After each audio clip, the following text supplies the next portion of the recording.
안녕하세요. 저희는 Human Causal Tracing Compressed with Bovine Pancreatic Tracing 인지비터에 대해 발표하게 될 현열조입니다. 목차는 다음과 같습니다. 1번 작품 개요. 이론 및 수행 배경입니다. 단백질은 신체를 이루는 주 성분으로 세포 안의 각종 화학 반응의 촉매, 항체를 형성해 면역을 담당하는 등 중요한 역할을 수행합니다. 구성 단위인 아미노산은 총 20종류가 있습니다. 단백질의 구조는 1차부터 4차까지 다양합니다.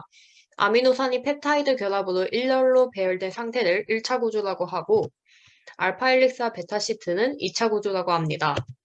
이러한 2차 구조를 한 개 이상 포함한 단일 폴리펩타이드가 구형 구조로 접혀져서 만들어진 구조를 3차 구조라고 하고 이것이 2개 이상 모여서 만들어진 구조를 4차 구조라고 합니다. 구조와 기능은 매우 밀접한 연관이 있습니다. 이러한 기능 이해를 돕기 위한 구조 예측 방법으로 저희는 호몰로지 모델링을 선정하였습니다. 이 방법은 아미노산 서열 간 유사성이 높으면 구조 역시 유사성이 높을 것으로 예측하는 방법입니다. 수행 목적은 총 2가지입니다. 첫 번째는 출력한 단백질 모델과 실제 단백질의 구조를 비교 분석하는 것이고, 두 번째는 ERA3 단백질 기능 이해 및 3D 프린팅의 전망 분석입니다. 2번 수행 과정. 먼저 단백질 구조 예측에 관해 말씀드리겠습니다. 먼저 타겟 서열을 준비합니다. 그리고 목표 서열과 호몰로지한 단백질을 탐색한 후 구조 예측 기반으로 설정합니다. 여기에서는 EBY-OX와 1CO7I를 선정하였습니다. 다음으로 클러스터 오메가를 이용해 컬리 서열과 템프리 서열을 얼라이먼트합니다. 이렇게 얼라이먼트한 파일과 템플릿 구조 파일, 얼라이 파일, 파이 파일을 모델러를 이용하여 컬리 구조 파일을 얻습니다. 이후 이 파일은 파이멀 뷰어로 예측 구조를 확인하고 이상적 모델과 비교 분석합니다. 다음은 단백질 출력 과정입니다. 큐다에서 슬라이싱하여 G코드 파일을 제작합니다. 다음으로 3D 프린터를 설정한 후 출력합니다. 템퍼레처는 노즈는 220도, 베드는 60도로 설정합니다. 속도는 초반에는 30%로 하여 하부 레이어가 단단하게 출력될 수 있도록 합니다. 이후 출력 시간을 고려하여 50%로 조정합니다. 다음은 출력물의 서포터를 제거합니다. 리퍼, 와이어 커터, 접착체, 조각도와 같은 도구를 이용하여 깔끔하게 출력물의 서포터를 제거하고 다듬습니다. 다음은 도색 과정입니다.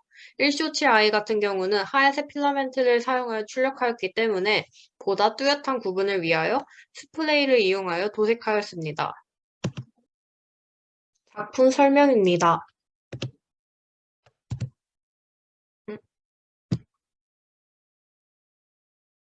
3번 작품 설명입니다.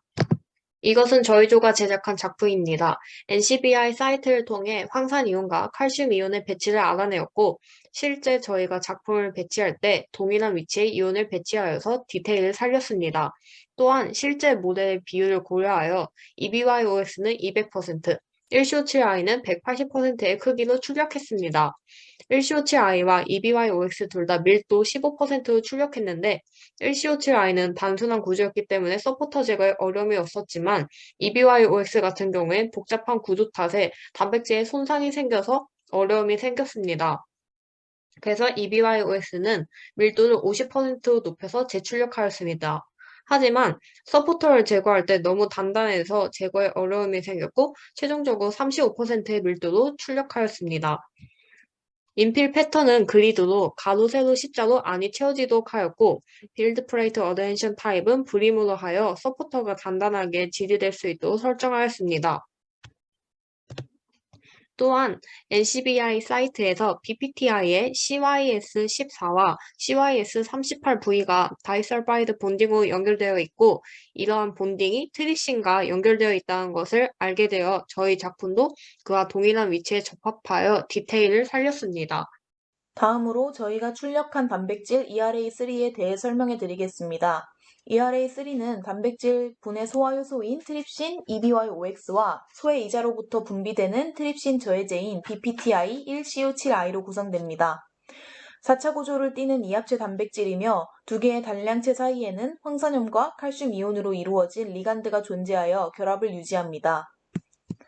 ERA3를 구성하는 첫 번째 물질인 트립신이 무엇인지 알아보겠습니다. 먼저 트립신은 앞서 말씀드렸듯이 이자에서 생성되어 소장으로 분비되는 단백질 분해 소화효소입니다. 소장에서 비활성 상태인 트립시노겐의 형태로 최초 분비되어 소장 내 효소인 엔테로키나아제에 의해 트립신으로 활성화됩니다. 트립신은 가수분해 과정을 촉매하여 펩타이드를 아미노산으로 분해합니다. 트립신의 단백질 분해는 촉매 3진기라 불리는 세린 195, 히스티딘 57, 아스파트산 102와 결합하여 진행됩니다. 트립신의 단백질 분해 작용 방식은 다음과 같습니다. 먼저 substrate binding입니다. 효소의 활성 부위의 기질이 결합함으로써 효소의 반응이 시작되는 것으로 트립신과 펩타이드의 곁사슬이 세린과 결합함으로써 이루어집니다. 두 번째 과정은 뉴클레오필릭 어택입니다. 히스티딘 57은 세린 195에 존재하는 하이드록실기가 양성자를 흡수하여 카르보닐기를 공격하도록 유도합니다. 이 과정으로 인해 세린 195의 곁사슬과 기질 사이의 공유 결합이 형성됩니다. 세 번째는 프로토네이션입니다. 기질에 존재하고 있던 질소 원자가 히스티딘 57로부터 수소를 공급받으면서 기질의 카르복신 말단 부분이 따로 떨어져 나가게 되는 단계입니다. 마지막으로 에스터 가수분해입니다. 이 과정은 물에 의해서 진행됩니다. 물의 수소 이온을 히스티딘 57의 질소 원자가 가져가고 남아있는 세린 195와 나머지 펩타이드 기질은 모두 분해되었고 세린과 히스티딘은 그대로 남아 계속해서 반응을 진행할 수 있는 상태가 됩니다. BPTI는 소의 이자로부터 분비되는 트립신 저해제입니다. 트립신은 원래 음식물을 제거하는 목적으로 분비되지만 농도가 과할 경우 세포 내부의 단백질마저 분해할 수 있어 이를 방지하기 위해 BPTI가 함께 분비됩니다. 트립신의 알로스테릭 부위에 특이적으로 결합하여 트립신의 단백질 구조를 변화시키고 본래의 역할을 수행하지 못하도록 합니다. ERA3의 3차 구조를 보면 트립신과 BPTI를 각각 놓고 합쳤을 때의 형태와 유사하지 않습니다. 그 이유가 바로 BPTI가 비경쟁적 저해제로 작용하는 것에 있습니다. 비경쟁적 저해제인 BPTI는 효소의 활성 부위가 아닌 알로스테릭 부위에 결합하여 효소의 단백질 형태를 완전히 변화시키고 활성 부위 역시 변화되어 기질이 효소에 결합하지 못하게 하는 방식으로 효소의 활성을 저해하기 때문에 ERA3의 구조가 각 출력물을 합쳤을 때와 다른 것입니다. 다음은 트립신을 이용한 최근 연구에는 어떤 것이 있는지 알아보겠습니다.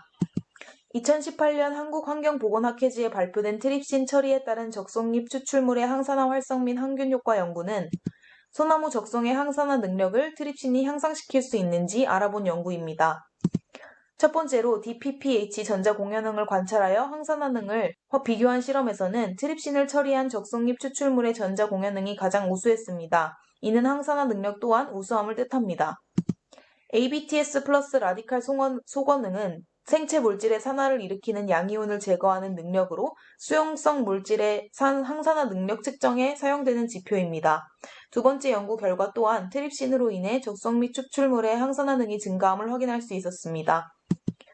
이로 인해 트립신이 단순히 소화효소로만의 기능이 아닌 항산화 능 증가라는 기능 또한 수행한다는 것을 알게 되었습니다. 다음으로 앞에서 말씀드렸다시피 ERA3는 트립신과 BPTI의 결합으로 이루어져 있습니다. 이 두 단백질 사이의 바인딩을 인식하고 메커니즘을 이해한다면 이를 기본 모델 시스템으로 사용함으로써 신약 개발에 기여할 수 있다고 합니다. 또한 BPTI는 단백질 폴딩 과정이 매우 상세하게 알려진 첫 단백질인데 그 데이터를 바탕으로 단백질 구조의 중요성과 폴딩의 이해를 향상시키는 데 활용될 수 있습니다. 다음 3D 프린팅의 활용 방안으로 3D 바이오 프린팅이 있습니다. 3D 바이오 프린팅이란 3D 프린팅 기술과 세포 및 생체 적합성 소재를 이용해 사람의 것을 완벽하게 대체할 수 있는 인공장기를 만들 수 있는 기술이죠. 마지막으로 기대 효과에 대해 말씀드리기 앞서 알아두어야 할 것이 있습니다. 바로 올가노이드입니다. 올가노이드란 줄기세포 및 다양한 세포를 3차원적으로 배양하고 응집하여 만든 세포집합체로 인간의 것과 비슷한 형태와 기능을 가졌다고 해서 미니장기 또는 유사장기라고도 합니다. 이는 인공장기와 같은 다양한 생명 연구, 특히 신약 개발 연구에 많은 도움이 될 수 있죠. 이러한 올가노이드의 3D 바이오 프린팅 기술을 접목한다면, 그리고 이로써 환자의 조직을 배양해 3D 프린팅 기술로 다량의 올가노이드를 만들 수 있다면 환자에게 맞는 장기 이식 또는 약을 처방하는 맞춤형 치료 시대를 기대해 볼 수 있습니다. 무엇보다 동물 실험에 대한 윤리적 문제를 논하지 않을 수 있고 임상시험에서 발생하는 부작용을 줄일 수 있을 것입니다. 다음은 식품 3D 프린팅 기술에 대해 발표하겠습니다. 식품 3D 프린팅 기술은 다양한 분야에서 사용되고 있으며 현재 전투식량, 우주식량, 유동식, 환자식 등 여러 분야에서도 활용하고자 시도하고 있습니다. 첫 번째는 전투용 식량으로 미국 육군 산하의 네이틱 군사연구개발공학센터는 초음파 처리 기술을 적용하여 군용 식품과 전투식량의 3D 식품 프린터의 활용을 시도하고 있습니다. 더 나아가 웨어러블 기술과도 동기화하여 병사들에게 필요한 영양소를 정확하게 측정하고 있고 군인에게 맞는 맞춤형 식사를 제공하기 위한 연구가 진행되고 있습니다. 보급로 차단 시의 원활한 대응과 식량 운송비 절감, 음식 쓰레기 발생량 저하, 전투 식량의 유통기한 연장 등의 효과를 기대할 수 있습니다. 두 번째는 우주용 식량으로 미국 항공우주국은 시스템즈 앤 매테리얼 리서치 코퍼레이션을 통해 우주식품용 3D 프린터를 개발하였습니다. 분말 형태로 공급된 식재료가 출력 직전에 물, 기름과 함께 혼합되어 음식이 만들어지는 방식을 사용하기 때문에 위험한 불을 사용하지 않을 수 있다는 장점이 있습니다. 또한 분말 형태의 식재료는 30년까지 보존되므로 유통기한이 길다는 장점을 지닙니다. 다음은 노인식과 유아식입니다.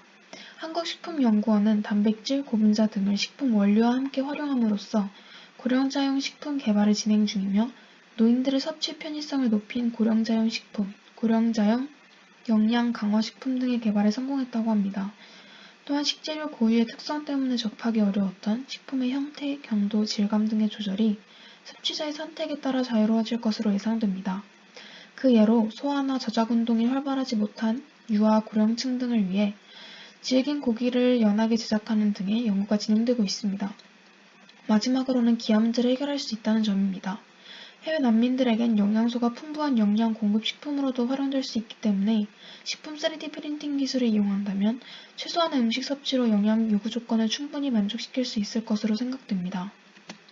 이상으로 현열조의 발표를 마치겠습니다. 감사합니다.